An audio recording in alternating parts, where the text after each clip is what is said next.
ফাকুবারানা ফাআদাল্লুনাস সাবিলা। তারা বলবে আল্লাহ ও রব্বে আলামিন, আল্লাহ নিশ্চয়ই আমরা দুনিয়াতে থাকাকালীন আমাদের যারা সরদার ছিল, আমাদের বড় যারা ছিল, তাদের কথা আমরা মেনেছিলাম আল্লাহ। আমাদের আব্বা আম্মাদের কথা আমরা মেনেছিলাম ও আল্লাহ। তারা আমাদেরকে এই ইলম শিক্ষার রাস্তায় আমাদেরকে দেয়নি আল্লাহ।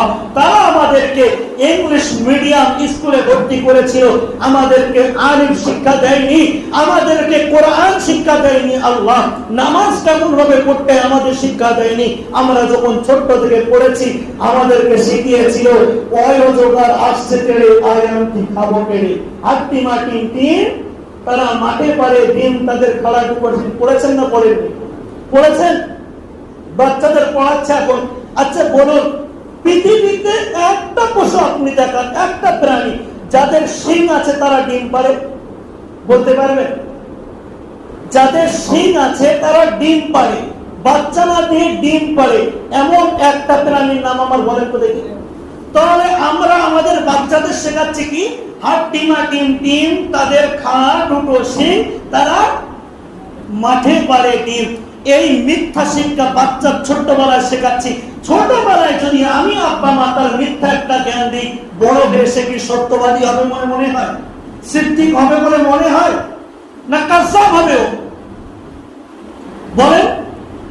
তাহলে তারা কিয়ামতের দিনে মামলা জারি করবে আল্লাহর কাছে, আল্লাহ আমাদের আব্বা মা আমাদের মূর্খতা, আমাদেরকে এই অগাধ বেদিক থেকে আমাদেরকে শিক্ষা দিয়েছেন আল্লাহ, কোরআনের শিক্ষা আমাদেরকে দেননি। অতএব ও রব্বে আলামিন, রব্বানা আতিহিম দি'ফাইনি মিনাল আযাব। কোরআন শরীফের আয়াত পড়ছি আমি, মিলে নেবেন সূরা আহজাবের এটা 68 নম্বর আয়াত। রব্বানা, হে আমাদের রব, আতিহিম দি'ফাইনি মিনাল আযাব, আমাদের যদি এই আযাব দিয়ে থাকেন, আমাদের আব্বা মাকে এক ডবল আযাব দেন। জি'ফাইনি মিনাল আযাব, এদেরকে ডবল আযাব দেন আল্লাহ। আমাদের যদি একবার মাছ ভাজার মতো করেন আল্লাহ, ওদেরকে ডবল ভাজেন। কারণ ওরা আমাদের এদিকে শিক্ষা দেয়নি, ওরা আমাদের মক্তবে পাঠায়নি, ইংলিশ মিডিয়ামে পাঠিয়েছে।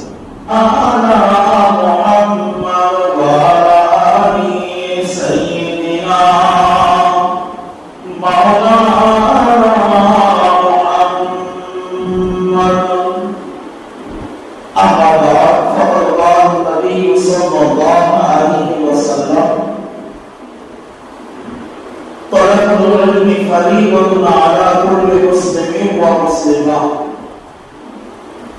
أو كما قال النبي صلى الله عليه وسلم।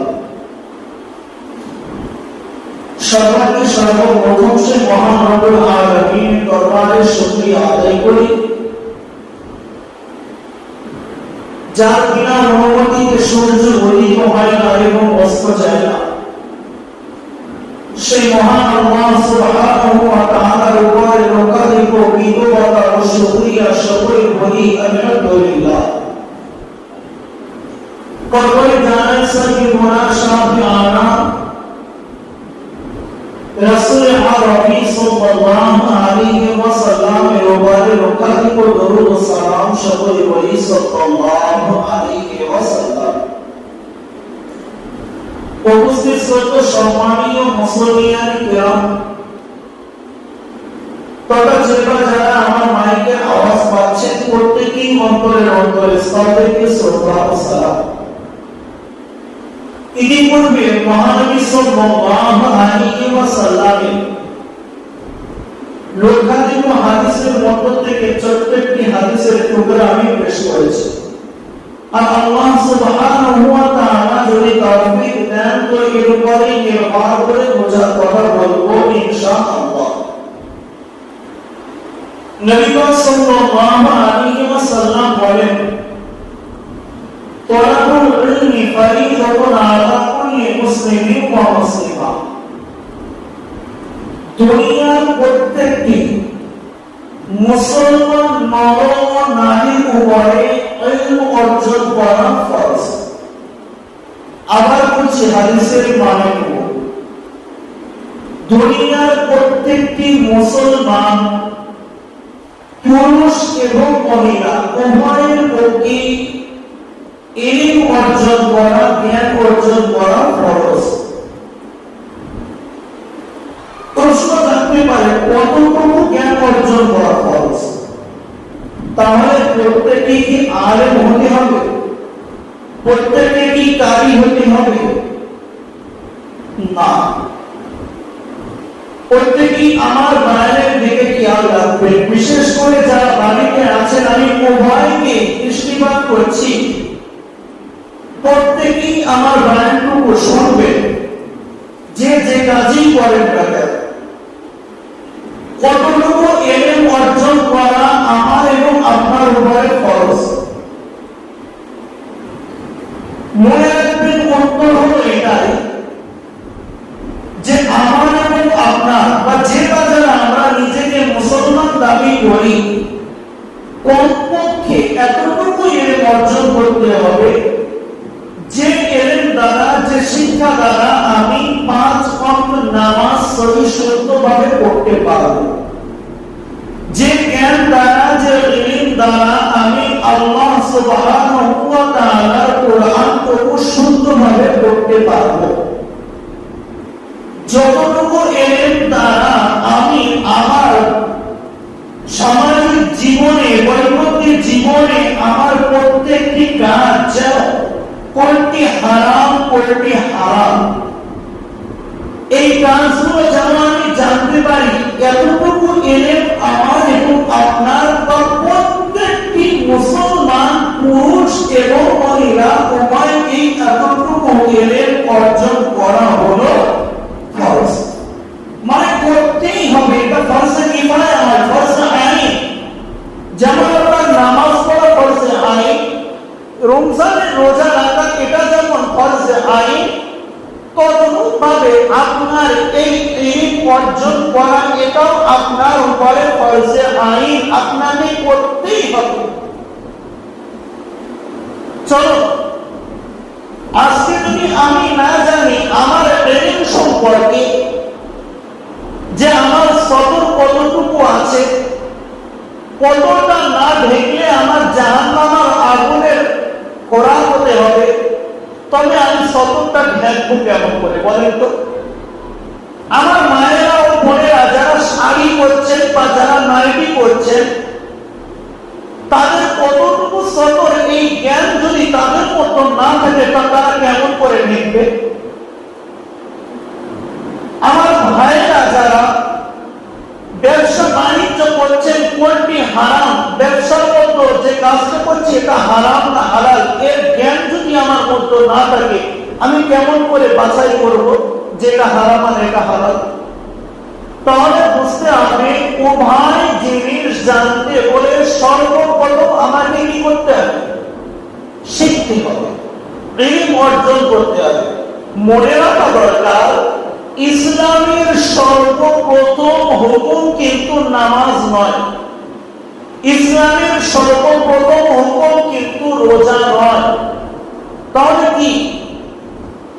মনে রাখবেন, ইসলামের সর্বপ্রথম আল্লাহর হুকুম হলো যে তুমি পড়ো, শেখো। কি করবেন আল্লাহ? তুমি পড়ো, পড়ে তুমি শেখো। শিখতে হবে তোমাকে। যদি তুমি না শেখো তাহলে তুমি অন্য ইবাদতগুলো সঠিকভাবে করতে পারবে না। কিন্তু বড় আফসোসের সঙ্গে বলতে হয়, আমরা এই শিখাটা আমাদের কি এনার্জি আমাদের আমি জানি না।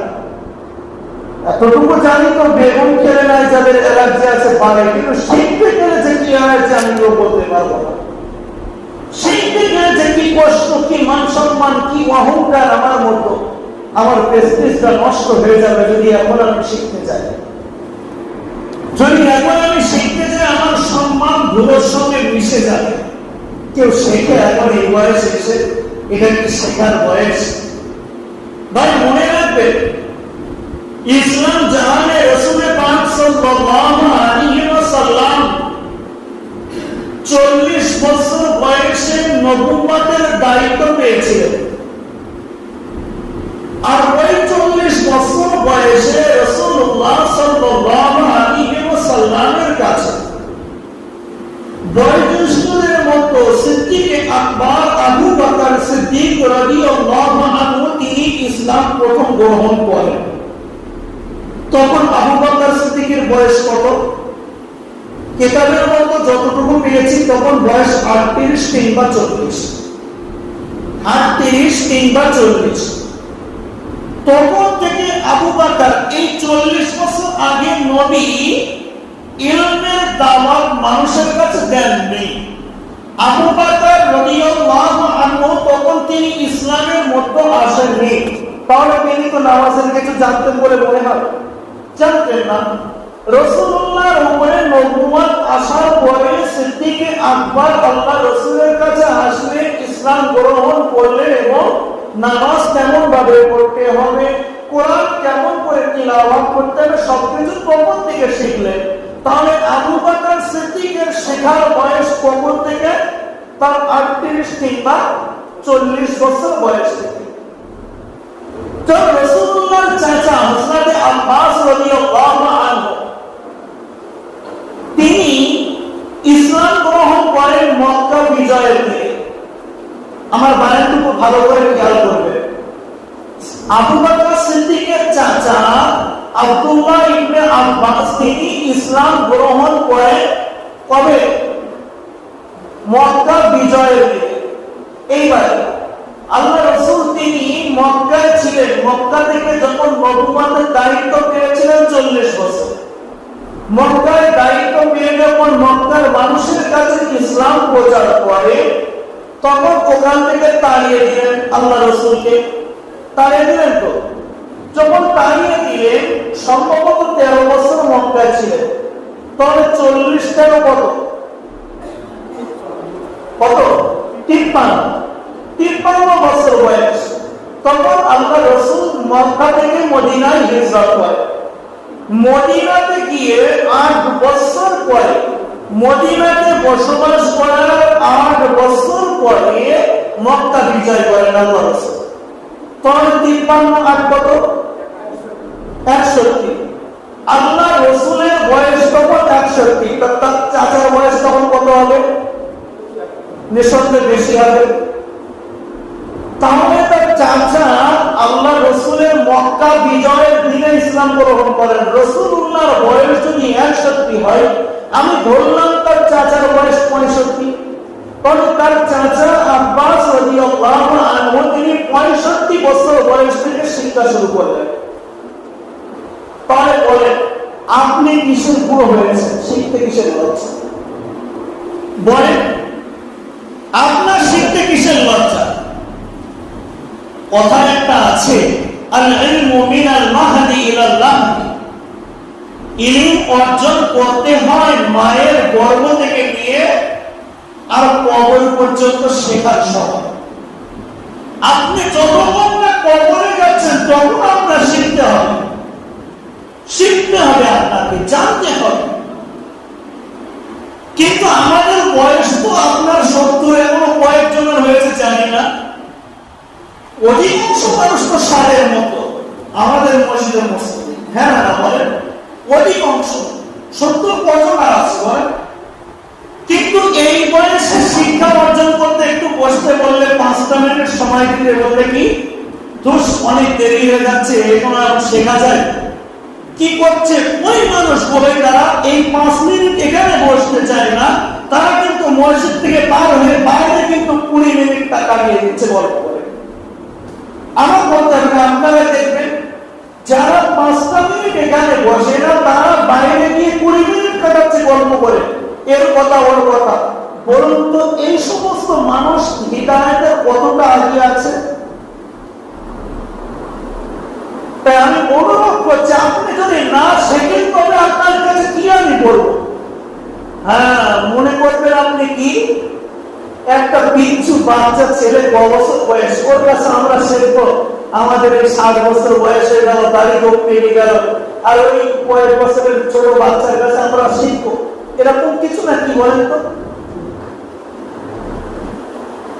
নাকি সেই আপনার কবে জলসাতে বছরে একবার, সেই সময় বড় হুজুরদের দাওয়াত করবো, 20,000 টাকা তাদেরকে দেব, দিয়ে তাদের কাছে শিখবো। রাগ করবেন না, আজকে আমি আমার মনের কিছু কথা বলছি, আপনি রাগেন চটেন আমার কিছু যায় আসে না। যে শাস্তি দেবেন আমার যদি মারেন আমি মার খেয়ে নেব বলে, কিন্তু আমার বলতে বাধ্য হচ্ছে। গরিবের কাছ থেকে আপনি 50 টাকা তার কাছেও চাঁদা দিচ্ছেন আপনি জলসা দেওয়ার জন্য, কিন্তু জলসা দিচ্ছেন এই এতজন মানুষ মিলে জলসা দিচ্ছেন, সত্যি করে বুকে হাত দিয়ে বলেন জলসায় কতজন বসে থাকে? কোন জন যদি হয় 5 থেকে 10 জন বসে থাকে সামনে, আর যে 10 জন বসে থাকে তারা আবার ছোলা নিয়ে বসে, ছোলা চিবোতে থাকে। কিছুক্ষণ পরে তারা কি হয়, রাত 11টা পার হয়ে যাচ্ছে, এবারে কলমান শুরু করছে, আর বক্তা বক বক করে করে করে করে নিয়ে এখানকার টান ওখানে, ওখানকার টান ওখানে দিয়ে 20,000 টাকা পকেটে নিয়ে চলে যাচ্ছে। কি লাভ আপনার? কি লাভ? আমি আল্লাহ অহংকার করছি না, এতটুকু বলতে পারি, সেটা আপনাদের কাছে বিচার দিচ্ছি। বলুন তো, সত্যি করে বলবেন, বছরে যে বক্তের জলসা দেন আপনারা, ওই জলসাই বক্তা যতটুকু কথা বলে কতটা আপনার শিক্ষার কথা, হাদিস কোরআনের কতটা কথা হয়। আর এই ইমাম সাহেব প্রতি জুম্মায় এই যে ঘেটে ঘেটে হাদিস কোরআন ঘেটে ঘেটে ঘেটে ঘেটে আপনাদের সামনে এসে, আমি খুব কষ্ট করে, বিশ্বাস করুন, 1 সপ্তাহ ধরে এই হাদিস ঘেটছি, ঘেটে ঘেটে ঘেটে ঘেটে, যেগুলো আমার ওজন আমি আমার মুসল্লিকে দিতে পারবো, এই খাদ্যটা তারা কিনতে পারবে, এতটুকু আমি নিচে লিখছি, লিখে আমি আমার সেই হাদিসগুলো কপি করছি, করে আমি এখানে আপনাদের সম্মুখে পড়ে পড়ে শোনাচ্ছি আর বলছি। সত্যি করে বলেন, এইভাবে প্রতি সপ্তাহে যতটা আমি বুঝিয়েছি, জলসা আপনি এতটা বুঝতে পারবেন 20,000 টাকা দিয়ে? তার মানে আমার ইচ্ছা নেই হেদায়েত হওয়ার, আমার ইচ্ছা কি বছরে জলসা দেবে, এটা একটা উৎসব, আনন্দ আমাদের। কি দরকার আপনার গরিবের 50 টাকা নিয়ে? যদি উৎসব আপনার করার জন্য জলসা দেন, শিক্ষার জন্য না যদি জলসা দেন, তবে আপনি আপনার পকেট থেকে বার করে জলসা দেন।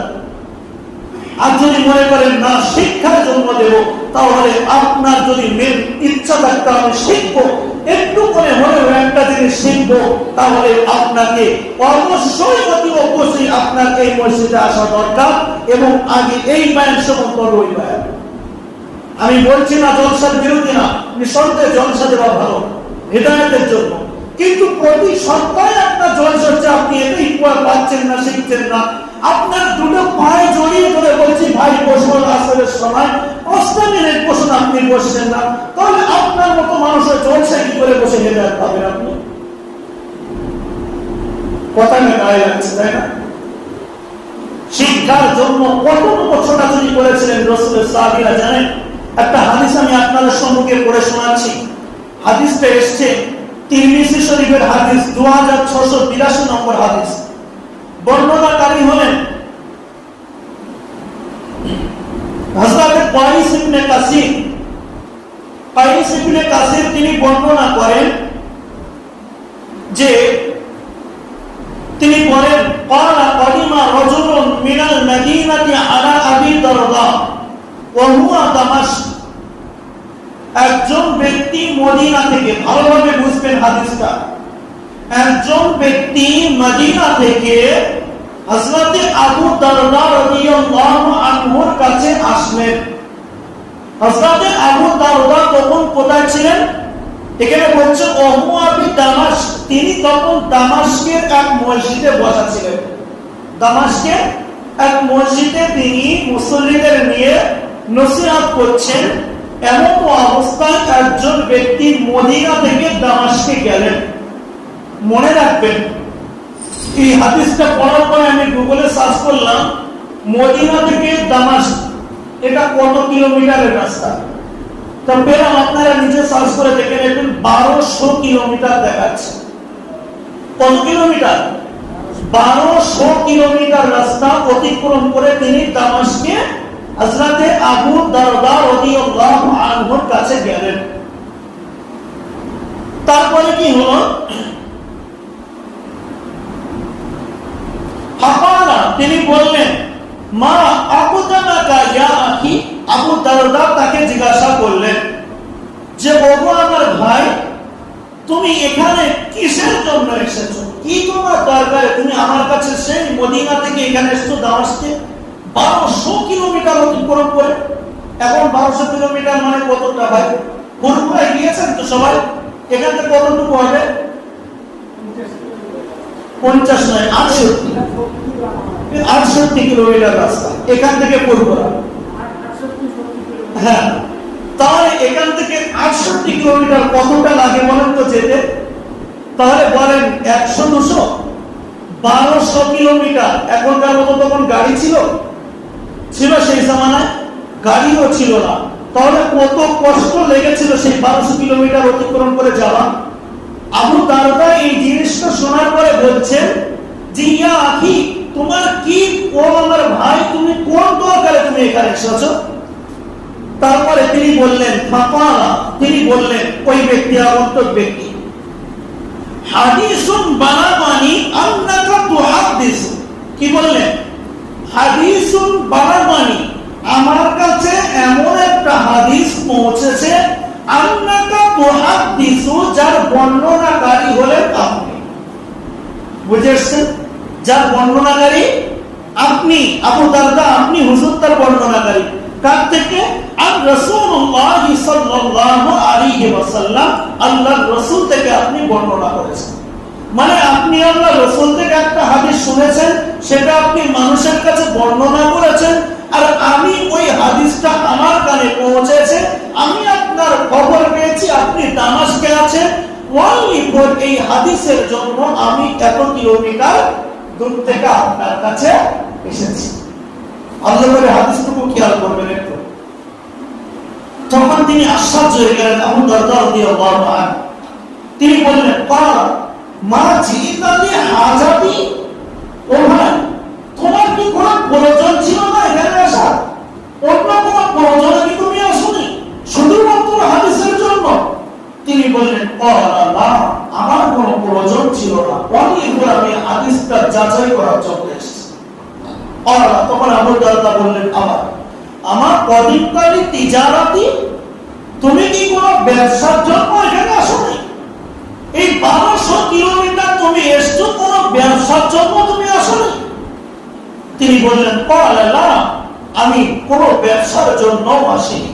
তিনি তখন বললেন, মা জিতা ইল্লা ফি তালাবি হাযাল হাদিস, আমি ওনলি ফর এই হাদিসটা আপনার কাছে যাচাই করার জন্য এসেছি। তিনি বললেন, ফাইন্নী সামি'তু রাসূলুল্লাহ সাল্লাল্লাহু আলাইহি ওয়াসাল্লাম ইয়াকুল। তখন হযরত আবু দারদা তাকে বললেন, ভাই, তুমি একটা হাদিসের জন্য অত দূর থেকে এসেছো, তাহলে শোনো, আমি সেই হাদিসটা আমি তোমাকে শোনাচ্ছি। সেই হাদিসটা কি শুনবেন আপনারা? তিনি তখন বলছেন যে সেই হাদিসটা আমি রাসূলুল্লাহ সাল্লাল্লাহু আলাইহি ওয়াসাল্লামের কাছ থেকে নিজে কানে শুনেছি, সামি'তু, আমি নিজে শুনেছি, মান সালাকা তারিকান ইয়াবতাগি ফিহি ইলমান সালাকাল্লাহু বিহি তারিকান ইলাল জান্নাহ। বলুন সুবহানাল্লাহ। কোন ব্যক্তি যদি একটা শিক্ষা অর্জন করার জন্য রাস্তা থেকে বার হয়, ওই রাস্তা থেকে যখন হেঁটে হেঁটে যায়, আল্লাহ তাআলা ওই রাস্তাটাকে জান্নাতের রাস্তার সঙ্গে মিশ্রিত করে দেন। বলুন সুবহানাল্লাহ। উদাহরণস্বরূপ বলি, ধরেন আজকে জুমার দিনে এখানে আমি বয়ান করছি, আপনারা জানেন তো প্রতি জুমার দিনে নামাজের আগে বয়ান হয়। কোন একজন ব্যক্তি, ধরেন আমার এই ভাই, ইনি বাড়ি থেকে বার হলেন কিসের জন্য? ইনি বাড়ি থেকে বার হলেন যে ইমাম সাহেব জুম্মার নামাজের আগে বয়ান দেয়, এই বয়ানে আমি একটু বয়ানটুকু শুনবো, যদি আল্লাহ করে একটা শিক্ষা আমি অর্জন করতে পারি। এই নিয়ত করে শিক্ষার উদ্দেশ্য, এমনি নয়। যদি বাড়ি থেকে বার হয়, তবে আল্লাহ রাসূল বলেন যে এই তো যতটুকু রাস্তা অতিক্রম করেছেন, কিয়ামতের দিনে যখন আল্লাহ তাকে জান্নাতের মধ্যে যেতে বলবেন, ওই রাস্তাটুকু, এই যতটুকু রাস্তা এসেছেন, এতটুকু রাস্তা আল্লাহ তার জান্নাতের রাস্তা, ওই কিয়ামত থেকে জান্নাত, ওই রাস্তা শর্ট করে দিয়ে এই রাস্তাটা ওর সঙ্গে চলে দেয়। বলুন সুবহানাল্লাহ। বুঝতে পেরেছেন? তার মানে কি, আপনার জান্নাতে যাওয়ার রাস্তাটা সহজ হয়ে গেল। এবার প্রতিদিন আপনি এমন করে আসবেন, প্রতি জুম্মার দিনে বা প্রতিদিন আসরের নামাজ যখন পড়তে আসেন তখনও তো শিক্ষা দেওয়া হয়, তখনও নিয়ত করে আসবেন। তাহলে প্রতিদিনের এই আগমনের রাস্তাটা প্রতিবারই আল্লাহ তুলে রাখছেন আপনার ওই জান্নাতের রাস্তার সঙ্গে সেলাই করে দিচ্ছেন। বুঝতে পেরেছেন? তারপরে তিনি বলেন শুধু এই কথাই নয়, আমি রাসূলের কাছে এই কথাও শুনেছি,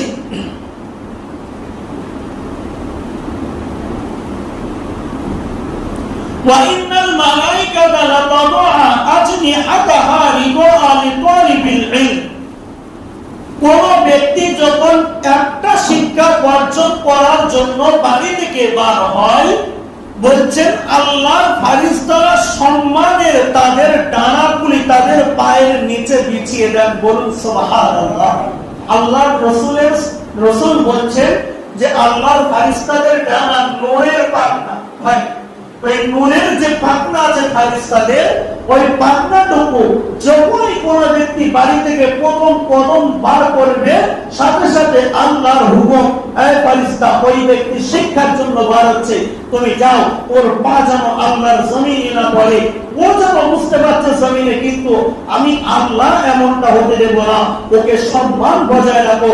এ ফেরেশতা তুমি তার পায়ের তলায় নূরের ডানা বিছিয়ে দাও, সে যেন তোমার ডানার উপরে ভর করে করে শিক্ষার মঞ্জিল পর্যন্ত পৌঁছাতে পারে। বলুন সুবহানাল্লাহ। ইচ্ছা হয় না? এত সম্মান আপনাকে কে দিয়েছে বলুন? তারপরেই বলছেন শুধু তাই নয়, ওয়া ইন্নাল আলিমা লা ইস্তাগফিরু লাহু মান ফিস সামাওয়াতি ওয়া মান ফিল আরদ। যে ব্যক্তি একটা শিক্ষা অর্জন করার জন্য বাড়ি থেকে বার হয়, আকাশ এবং জমিনের মাঝখানে যত আল্লাহর মাখলুকাত আছে, অর্থাৎ গাছপালা, পশু পাখি, তরুলতা, প্রত্যেকেই ওই ব্যক্তির জন্য ইস্তেগফার করে, আল্লাহর কাছে ক্ষমা চায়। আল্লাহ, ওই ব্যক্তি একটা শিক্ষার জন্য বাড়ি থেকে বার হচ্ছে, অতএব আল্লাহ ওই ব্যক্তিকে আপনি ক্ষমা করে দেন। কারা করে? পশু পাখি, গাছপালা, তরুলতা প্রত্যেকেই আপনার জন্য আল্লাহর কাছে ক্ষমা প্রার্থনা করে। তারপরে শুধু এই কথা নয়, আমি রাসূলের কাছে কথাও শুনেছি, ওই হাদিসের মধ্যে রাসূল বলেন হাত্তাল ইতানা ফিল মাই, এমন কি সাগরের ভিতরে যে মাছ আছে ওই মাছও পর্যন্ত ওই ব্যক্তির জন্য ক্ষমা প্রার্থনা করতে থাকে। বলুন সুবহানাল্লাহ। শুধু তাই নয়, ওয়াফাদুল আলিমা আলাল আবিদি কাফাদুল কমারি ইলা সাইরিল কাওয়াকিব। একজন আলিমের রাসূল বলেন যে ব্যক্তি শিক্ষা অর্জন করলো, ইলম অর্জন করলো, তাকে আলিম বলা হয়। আর একজন আলিম অন্যান্য মানুষের মধ্যে যারা আবিদ ব্যক্তি, আল্লাহর ইবাদত করেন, নামাজ পড়েন, রোজা করেন, তাসবিহ তাহলিল করেন, জিকির আজকার করেন, ওই ব্যক্তির তুলনায় একজন যে শিক্ষা অর্জন করেন, এই ব্যক্তির মর্যাদা রাসূল পাক সাল্লাল্লাহু আলাইহি ওয়াসাল্লাম বলেন কাফাদুল কমারি আলা সাইরিল কাওয়াকিব। যেমন আকাশে রাতের বেলা পরিষ্কার আকাশে লক্ষ লক্ষ তারা দেখতে পান, তারার মধ্যে চাঁদের যেমন মর্যাদা, অন্যান্য তামাম মানুষের মধ্যে একজন আলেমের তেমন মর্যাদা। বলুন সুবহানাল্লাহ। যে শিক্ষা অর্জন করে, ইচ্ছা হয় শিক্ষা অর্জন করার, পরে পরেই বলেন ইন্নাল উলামা ওয়ারাসাতুল আম্বিয়া। আল্লাহ রাসূল এই কথা বলেছেন, নিশ্চয়ই আলেমরা হচ্ছেন উলামা, আল্লাহর রাসূল আলাইহিস সালামদের ওয়ারিস, ওয়ারাসা। আচ্ছা, ওয়ারিস কাকে বলে? আপনাদের কাছে জিজ্ঞাসা করি, সবাই তো এখানে বসে আছেন, সামান্য এক বেটা জমি যদি উল্টো পাল্টা হয় খুন খারাপি হতো, ওয়ারাসাত নিয়ে? হ্যাঁ না, খুন খারাপি হয় না? তখন আর ভাই ভাইকে চেনে না, পেটে ছুরি ঢুকে কোনো অসুবিধা নেই। আরে তোর এক বিঘে জমি দেবে, তোর ভাইকে খুন করে দে, রাতের অন্ধকারে কখন শেষ হয়ে যাবে কিছু জানে না, এক বেটা জমির জন্য। তাই এই যে আমার ওয়ারাসাত, ধরেন আমি সন্তান, আমার ওয়ারাসাত কারা পাবে? আমার সন্তানেরা পাবে যদি আমার থাকে। তাহলে আলেমরা, রাসূল বলেন প্রত্যেকটি আলেম হলো নবীদের ওয়ারিস, অর্থাৎ নবীদের ওয়ারাসাত। আল্লাহর রাসূলদের যে ওয়ারাসাত রেখে গিয়েছেন, কিতাবের এই হাদিসের মধ্যে এসেছেন নিশ্চয়ই নবীরা কখনো দিনার ও দিরহামের ওয়ারাসাত রেখে যায়নি, তারা শুধু শিক্ষার ওয়ারাসাত রেখে গিয়েছেন। যারাই শিক্ষা অর্জন করবে তারাই রাসূলের ওয়ারিস হয়ে যাবে। বলুন সুবহানাল্লাহ। ইচ্ছা হয় না রাসূলের ওয়ারিস হওয়ার? তোর কেন শিক্ষা অর্জন করতে আসছি না ভাই? কেন আমাদের শিক্ষা অর্জন করতে এত চাও? এবার একটা কথা বলি, এই যে হাদিসগুলো আপনাদের সম্মুখে বললাম, এতগুলো ফাজাইল, বলুন তো দেখি কতজন এই কথা বলে? কোন একজন মৌলবী সাহেব যদি একটা ভুল করে ফেলে, সামান্য একটা ভুল করে ফেলে, প্রত্যেকটা চায়ের দোকান থেকে শুরু করে বাড়ির মায়েরা বোনেরা প্রত্যেকেই একটা কথা, কি ওই জন্যই বলে আলেমরা একদল আগে জাহান্নামে যাবে। শোনেননি? বলেন। প্রত্যেকের মুখে এক কথা, সে ওয়া জানে না, শিক্ষার দন্তস্বর বা তল্পস্যা জানে না, সেও পর্যন্ত এই কথা বলে। ওই জন্য আলেমরা বলে একদল আগে জাহান্নামে যাবে। এই হাদিসটা তুমি টের পেয়েছেন, তাই না? এই হাদিসটা আপনি জেনেছেন, এত অবস্থা ধরে জলসা শুনে শুধু এই হাদিসটা পড়েছেন। কই আপনার চোখে এই হাদিস পড়েনি যে আলেমরা রবির ওয়ারাসাত, আলেমদের এত সম্মান আল্লাহ দিয়েছেন, আলেমদের পায়ের নিচে ফারিস্তা ডানা বেচাচ্ছেন? কই এই হাদিসগুলো আপনার চোখে পড়েনি? সেগুলো আপনি কেন বলছেন না? আপনি কোনটা বলছেন? আলেমরা আগে জাহান্নামে যাবে, এটাই আপনার ব্রেনের মধ্যে ঢুকে গেছে। অনুরোধ করে বলছি, যদি কোনো মাওলানা, যদি কোনো মাওলানা, যদি কোনো হাফেজে কোরআন কোন একটি ভুল করে ফেলে, আপনারা নিজের দায়িত্ব মনে করে তার ভুলটাকে শুধরে দেওয়ার চেষ্টা করবেন। কখনো তার ভুলটা নিয়ে আপনারা মানুষের কাছে তুলে ধরবেন না, কেননা আপনি মনে করবেন একজন আলেমকে অপমান করছেন, না, আপনি রাসূলে পাক সাল্লাল্লাহু আলাইহি সাল্লামকে অপমান করছেন। সাবধান হয়ে যাবেন। মাওলানা সাহেবদের, ইমাম সাহেবদের বা অন্যান্য হাফেজে কোরআনদের যার মধ্যে আল্লাহ ইলম দিয়েছেন, তাদেরকে সম্মান করতে শিখুন, তাদেরকে ইজ্জত করতে শিখুন। ইনশাআল্লাহ আপনি কামিয়াবির রাস্তা পেয়ে যাবেন, আপনি কামিয়াবি হয়ে যাবেন। ভাই আমার, আপনি আপনার সন্তানকেও ইলম হাসিল করার শেখান, কেননা ইলমে কোরআন তাদেরকে শেখান, ইলমে দ্বীন তাদেরকে শেখান, যেন সে সহি শুদ্ধভাবে নামাজ পড়তে পারে, কোরআন পড়তে পারে। এতটুকু ইলম আপনার সন্তানদেরকেও শেখান, আপনি নিজেও শেখেন। আমি আগেই বলেছি, শিক্ষার কোনো শেষ নেই। আল ইলমু মিনাল মাহদি ইলাল লাহদি। ইলম শিক্ষা করা, শিক্ষা অর্জন করা, মায়ের পেট থেকে নিয়ে শুরু করে কবর পর্যন্ত শিক্ষার সময়। আপনার সময় এখন শেষ হয়নি, কেন পারবেন না? আপনি একটা করে শিখুন, দুইটি করে শিখুন, প্রতিদিন শিখুন। ইনশাআল্লাহ শিক্ষার এখানে বসতে বসতে একদিন আপনি বড় একজন মানুষ বেড়ে যাবেন, আল্লাহর আবিদ বেড়ে যাবেন, আল্লাহর আশিক বেড়ে যাবেন ইনশাআল্লাহ। একটা হাদিস আপনাদের, একটা কোরআনের আয়াত শেষ করছি, এটা শুনিয়ে আপনাদের কাছে একটু খেয়াল করে শুনবেন।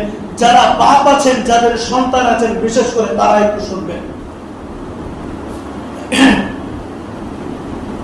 কোরআন শরীফে সূরাতুল আহজাবের 66 নম্বর আয়াত। এই আয়াতটা যারা হাফেজে কোরআন আছেন তারা দেখে নেবেন।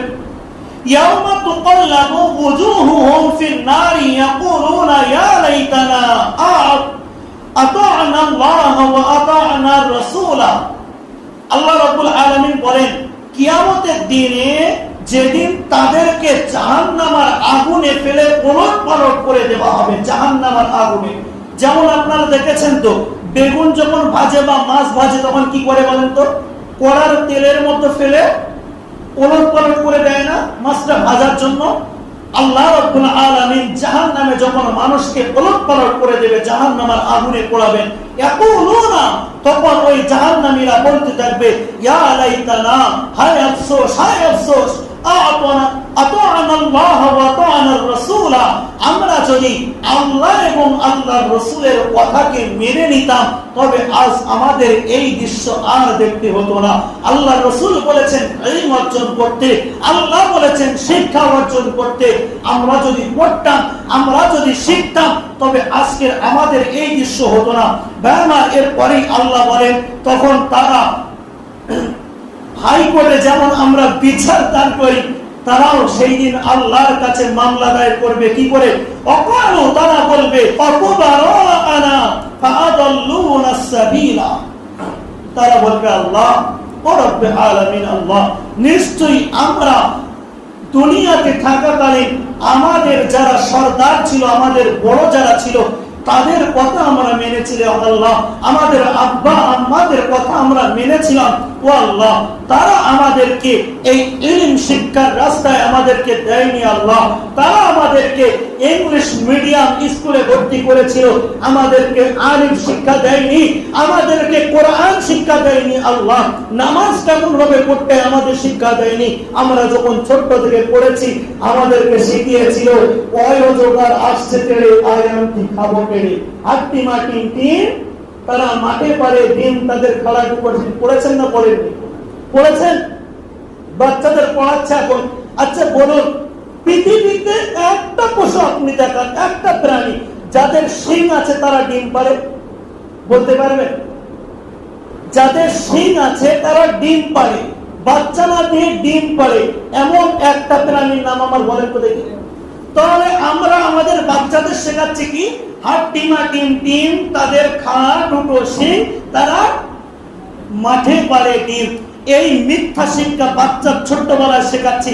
ছোটবেলায় যদি আমি আব্বা মাতার মিথ্যা একটা জ্ঞান দিই, বড় হয়ে সে কি সত্যবাদী হবে মনে হয়? সিদ্দিক হবে বলে মনে হয়? না কাজ্জাব হবে? বলেন।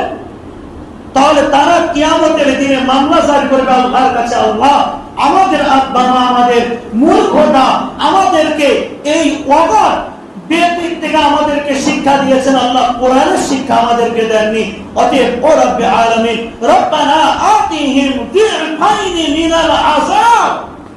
কোরআন শরীফের আয়াত পড়ছি আমি, মিলিয়ে নেবেন সূরা আহজাবের এটা 68 নম্বর আয়াত।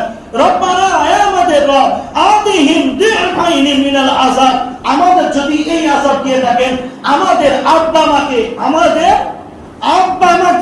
এক ডবল আযাব দেন, দি'ফাইনি মিনাল আযাব, এদেরকে ডবল আযাব দেন আল্লাহ। আমাদের যদি একবার মাছ ভাজার মতো করেন আল্লাহ, ওদেরকে ডবল ভাজেন, কারণ ওরা আমাদের এদিকে শিক্ষা দেয়নি, ওরা আমাদের মক্তবে পাঠায়নি, ইংলিশ মিডিয়ামে পাঠিয়েছে।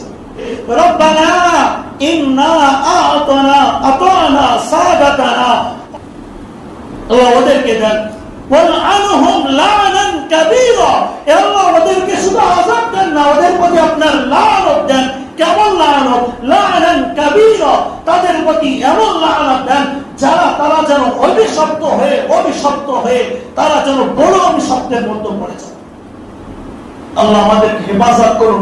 তাই যে সমস্ত আব্বা আমাদের সন্তান আছে তাদের পায়ে হাত ধরে বলি, আপনার সন্তানকে আপনি ইংরেজি শেখান, অঙ্ক শেখান, যা শেখান না কেন, ভৌত বিজ্ঞান, জীবন বিজ্ঞান, প্রত্যেকটি শেখান। আপনার সন্তানকে আপনি পিএইচডি করেন, আমার কোনো যায় আসে না, সেখান থেকে, কিন্তু তার সঙ্গে সঙ্গে এতটুকু যতটুকু এলেম অর্জন করা ফরজ, যে এলেম দ্বারা আপনার সন্তান আপনার জানাজার নামাজে দাঁড়াতে পারবে, আপনার সন্তান নামাজ আদায় করতে পারবে, আপনার সন্তান কোরআন শুদ্ধভাবে পড়তে পারবে, এতটুকু এলেমের জন্য একটা টাইম, একটা ঘন্টা আপনার সন্তানকে বক্তব্যে পাঠান। 500 টাকা মাসে দিতে হয় না আপনাকে, 5000 টাকা মাসে দিতে হয় না, সামান্য 50 থেকে 30 টাকা দিতে হচ্ছে, এতেই আপনার যায় আসে কিছু। একই অবস্থা আপনার। হাত জোর করে বলছি পাঠান। আর আপনারাও নিজে আসুন, ভাই আপনাদের জন্য রেখেছি, দুটো হাত জোর করে আপনাদের কাছে বলি, একটা টাইম 5টা মিনিট আসরের নামাজে আসুন, এসে শিক্ষা অর্জন করুন, একটা হলেও জ্ঞান অর্জন করুন, যাতে আপনি নামাজটা শুদ্ধভাবে পড়তে পারেন।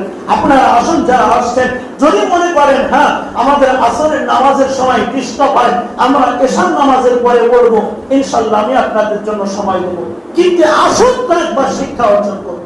আমি তো বসে থাকি কামরায়, কই 10 জন যুবক এসে বলতে পারেন না, হুজুর আমরা ইমাম সাহেব আমরা আপনার কাছে পড়তে চাই, 10 জন পারেন না? আপনারা কেন পারবেন না? আল্লাহ আমাদের বোঝার তৌফিক দান করতে বলে আল্লাহুম্মা আমিন। এই বলে আমি আমার সংক্ষিপ্ত বক্তব্য এটি করছি। ওয়া আখিরু দাওয়ানা আলহামদুলিল্লাহি রাব্বিল আলামিন। আসসালামু আলাইকুম ওয়া রাহমাতুল্লাহি তাআলা ওয়া বারাকাতুহু।